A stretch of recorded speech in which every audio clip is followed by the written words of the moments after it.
The unconscious mind is the most powerful force that holds the key to your ultimate potential. With these 7 Hermetic principles we're going to talk about today as your guide, you will be able to unlock hidden depths in your unconscious mind and break free from self-imposed limitations to create the life you truly desire. Okay, y'all, so most of us think that our conscious choices shape our lives, but the truth is your unconscious is running the show 90+% of the time. Now, ancient wisdom holds the keys to that hidden part of you, and it's called the 7 Hermetic Principles. Check out this brief clip from Dr. Stephen Young going deep on how one of these principles impacted his life. So that was like a huge turning point in my life where my intellectual studies of spirituality was faced with, holy shit, there's something real. So in this situation, I would say it's a combination of the law of mentalism, right? All things come from the mind, which means our thoughts and beliefs are absolutely dictating what is quote unquote real, right? And so if his mind, his thoughts, and his words have been shifted, which is part of this process, then of course his external reality is going to shift. All right, so when you understand them, you start to see the code behind everything that you feel, think, and do. But here's the problem. Without awareness of the unconscious, we keep repeating patterns, sabotage in relationships, financial ceilings, hidden fears, and these all really drive our actions. In this episode, I'm going to break down the 7 Hermetic principles and give you practical ways to reprogram your unconscious mind and my own so you and I can finally live from possibility instead of perceived limitation. So listen closely and try one of these laws this week in application. Do your very best and share what shifted for you inside the Liberated Life Tribe. It's on the screen right now, liberatedlife.com. All right, let's dig in. This is the 7 Hermetic Principles, the keys to unconscious mastery. These are not just theories. They're laws that quietly shape every single part of your life. Mentalism, correspondence, vibration, polarity, rhythm, cause and effect, and gender. They're on the screen right now. These 7 principles act like the operating system of the universe, inside of you and outside of you. Now, most people live disconnected from these laws, so they feel like life is random or against them. But mentalism is the key because all starts with the mind. Think of the mind as a meat radio. It gives and receives information. All is mind. This is the first law. Developing mastery and committing to mastery of the mind, knowing that all is mind, all that we perceive, all the information we take in, all the information that we give to others connected to the rest of the systems that we'll go into, yet all of it has the entry point through the mind. So practice one thing today, and that is using your mind as the master instead of your mind making you the slave. Now, how do we do this? Practically, we start with the way we speak to ourselves and we start with the way we use language. On the screen right now is a clip from myself doing a deep dive of NLP. Check this out. Your brain is always listening, and the words that you speak to yourself shape the fabric of your life. They literally become your identity. A lot of what we're talking about with these world-class guests on the podcast, Mara, is like how they went from A and how they got to B, how they went from suicidal and disempowered to being a multi-million-dollar author. And the common thread that I've seen is they all had to go through a shedding process of the way not only that they speak to other people, but most importantly, like hands down, the way they speak to themselves. This is a very important video for you to go deep on because once you start to master the law of mentalism, you will know that all is mind and mind is all. It literally is the starting place for all the other 6 laws, including what's up next, the law of correspondence. As within, so without. So we know that as above, so below has been a spiritual teaching and a metaphysical teaching for millennia. But as within, so without. Literally what correspondence teaches us is that there is a frequency that corresponds with the way we are being and the way we are thinking. So if I am showing up and I have $1 million in the bank, but in my mind and in my belief set, I am knowing that I'm going to go broke and I'm in fear and I'm in scarcity, eventually my internal frequency will be matched with my external results. The law of correspondence states that as within, so without. Therefore, whatever paradox I'm creating, the universe will respond with exactly that is I'm creating on the inside first. Next is vibration. Everything moves and nothing rests. What do I mean by this? If you look at Tesla, and if you look at all the people in science and spirituality that have studied frequency and cymatics, even an upcoming episode that we're doing with a company called Wave Watch, where the founder, Linda, goes deep into the vibrational healing aspects of sound therapy and frequency therapy. The reality is that, yes, nothing moves. Even this can, this microphone, my body, this table, even the phone or the TV that you're viewing this on right now, it is never actually at rest. If you go down to the particles and you look at everything in its truest form, nothing is ever solid. Nothing ever rests. So what does that give us? It gives us an opportunity to give a different vibration to the world, to the people that we love, and quite frankly, it gives us an ability to use that vibrational aspect to bust apart and completely dismantle all the intergenerational beliefs and trauma that we received, that we signed up for to heal. It's the law of vibration that allows us to know that if nothing rests, then everything is possible. Next is polarity. Yes, in polarity, we know that opposites are the same in nature, but yet they're different in degree. You ever feel like you're in a relationship and there's really amazing polarity, and then as soon as you make love or as soon as there's a physical moment between the two of you, the polarity dies, and it takes a really long time, maybe even fights or arguments to bring that polarity up? This is an example of a toxic relationship, or a relationship that may have intense, severe polarity. But the polarity is magnets that oppose each other. And then just at the last second, those magnets will connect. The law of polarity states that opposites are the same in nature, yet different in degree. So if they are the same in nature, then where are we actually using the law of polarity in the nature of our life to understand our unique differences, to use this law of polarity and also the rhythm, cause and effect, and gender, but polarity specifically, if we know that they are different in degree, but the same in nature? The law of polarity through the Hermetic system allows us to understand that men and women are uniquely beautiful and different because they are charged differently, because they have different polarity. The way that I'm able to even speak through this microphone is because of polarity. Aristotle said that nature hates a vacuum. And if you look at a vacuum, it's created by differentiation potential. So if I have a vacuum that's opening up, eventually that vacuum has to be filled. It's just the law of polarity. Well, it's the same thing with human beings and human relationships.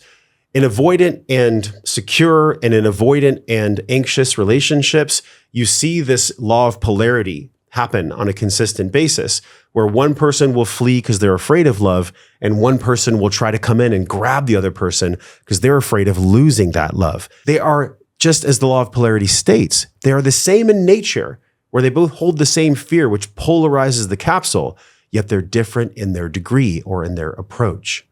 Next is the law of rhythm. Everything flows in and out. The best way to understand the law of rhythm is to go look at the ocean. You will know that because of the neap and the spring tides created by the magnetic potential of the earth and the moon, that these tides create a low and a high, sometimes a really big low and a really big high. But this is because the law of rhythm exists. When my life has fought rhythm and I have tried to force things, AKA in 2022, the podcast used to be called Wellness Force Radio. Then I realized I was fighting one of these Hermetic laws. I was fighting the law of rhythm. I chose to stop fighting and to be in alignment with the law of rhythm because I knew that everything that was flowing in wanted to flow out, but I wasn't letting it flow out. I was literally fighting, trying to make the podcast successful, trying so hard, white gripping it, and I was ignoring the law of rhythm. So this is a challenge for you and for me and for all of us. Before we get to the next two Hermetic laws, rhythm flows in and out. So if we know whatever comes in must go out, where financially can you apply the law of rhythm? Where financially are you receiving money? And where financially can you intelligently push it back out so that more comes to you? It's the same thing with money. It's the same thing with relationships, whether you choose to give love from a wounded place or whether you choose to give love from a giving place. Bob Proctor said that you take from abundance and abundance is still there. He was really talking about the law of rhythm. Abundance flows in, abundance flows out because you say so and because you put it into practice, which leads us to the next Hermetic law. Number 6, cause and effect. Nothing happens by chance. There is no chance in this universe. Now, this can be very confronting because at first audible, when somebody hears there's no such thing as chance, You might say, well, Josh, what about this busload of teenagers that fell off a cliff? Or what about plane accidents? Or what about child trafficking? These are all very mysterious things, but they all come from cause and effect. Now, if you think about it, society has been sick for a very long time. Krishnamurti said it best. It is no measure of good health to be well adjusted to a profoundly sick society.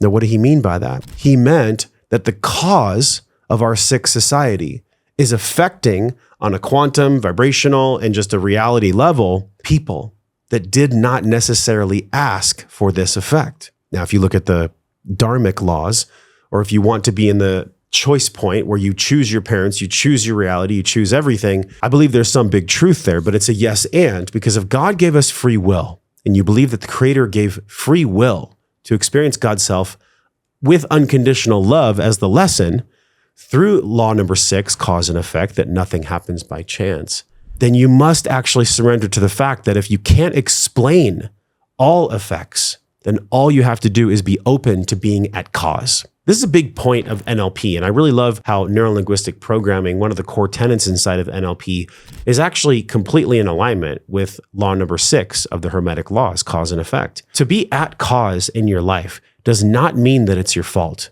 To be at cause in your life means that nothing happens by chance.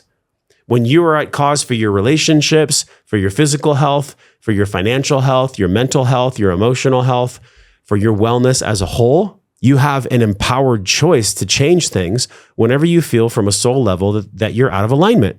But if you're not at cause and it's someone else's fault, it's your boss's fault, it's society's fault, it's your parents' fault, then guess what? You're always going to be at the effect of their cause. If you're never at cause and you're always in the effect of someone else's cause, then you never have an empowered place to make choices from. This was a hard lesson for me to learn.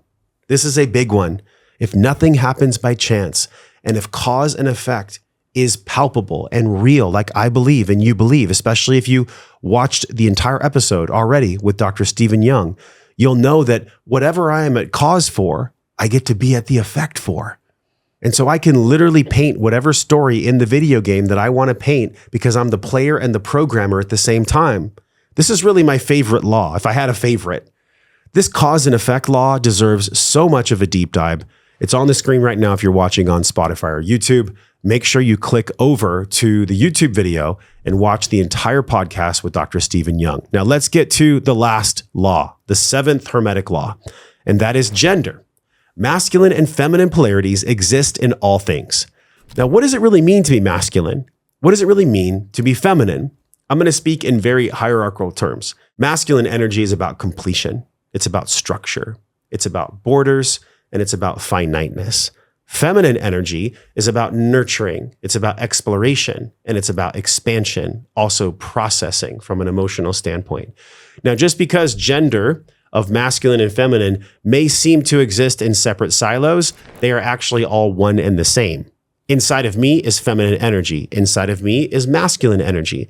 When I watch myself get too far into my feminine, I lose the polarity in my relationship. But here's the catch, just like the law of polarity states. If I go too far into my masculine for too long and I'm completely disconnected from my feminine and I have no faculty emotionally to process my emotions, that doesn't work out well in my relationship either. Not just with my fiance, but with my children and with myself. So here's what I want you to ask yourself. Where do you already see one or all of these 7 Hermetic laws in your own life's patterns? I want you to pick one principle that resonates with you and start looking for it everywhere this week. So I'm speaking to you through a microphone and a screen, yet the way you're taking in this information is coming through a register. In your mind, you have a symbolic register. These 7 Hermetic laws are essentially just ways for your intellectual faculty to understand something that spirit doesn't have words for. These principles, once you see these Hermetic principles in action, you can never unsee them because your subconscious isn't your enemy. It's a tool. And now you have the beginning keys to start to shape it. But if you ignore your unconscious, you will keep on living on repeat. If you embrace it, you get to step into creation. So these principles are ancient, but your results are going to feel brand new. None of this happens without inspired action. When we look at the ways that the Hermetic laws have completely transformed millions of lives, Most importantly, the way that Dr. Stephen Young shared about his own reprogramming through these laws, when he really got down to it, when he really committed himself to unveiling the mystery of his life and being in harmony with our Creator, his life shifted. And you'll know that your life is shifting because the results around you, your bank account, your relationships, your health, everything will start to transform. And lastly, know that if everything is mind, then your reality is built from the thoughts that you repeat. Your unconscious is the soil. Your thoughts are the seeds. Whatever you plant grows. This is at the core of emotional epigenetics. This is what we go deep into in the Life Method and in our Liberated Life tribe. It's on the screen right now, liberatedlife.com. We identify these negative thought loops and inherited beliefs that are shaping outcomes that you essentially don't want, but they keep repeating. This is where we actually know that the mind is a fertile ground. When we plant something new through the first law of mentalism, when we start to practice NLP, the internal dialogue with self and the external dialogue with our Creator and the world, your entire garden will grow something new. And this is also at the core of epigenetic expression. If you look at how we're wired for trauma or for trust, it happens on two levels: in our lifetime and in all the inherited survival patterns that got planted in our garden. And here's what's most compelling. When we take an honest inventory of what seeds are growing in our garden now and what seeds were planted from our past, guess who gets to choose a brand new garden that has nothing to do with myself or 7 generations back? It's our children. Our children don't have to pay for the sins of our generations anymore because we've done the incredibly hard and the incredibly courageous work to practice these 7 Hermetic laws. These are part and parcel. These are baked into emotional epigenetics, which is my life for the next decade plus. How do we receive trauma scientifically, spiritually? How do we let go of trauma scientifically, spiritually? We do it through the Life Method. We do it in community. You can do this too. Head over to liberatedlife.com. And if you enjoyed this podcast, share it with someone who is struggling, that just needs a map. They need a guidepost. They need a starting place to figure out which one of these laws resonates with me and where can I be honest about being out of integrity with one or all of these laws. Pick a favorite, go deep, make sure you share and talk about it with community because that's how illumination happens. And that's how you actually transform your identity and your life. Until I see you again on another podcast, I'm wishing you love, wellness, but most importantly, peace and power. You cannot have power unless it comes from peace. Oh, by the way, listen and watch the full, almost 2-hour episode. I believe it's like a little bit more than 2 hours with Dr. Stephen Young. It's linked right here on the screen. Go watch this video. It'll change you in ways that my words can't even describe. All right. I'm wishing you love, wellness, peace, and power. We'll talk with you soon.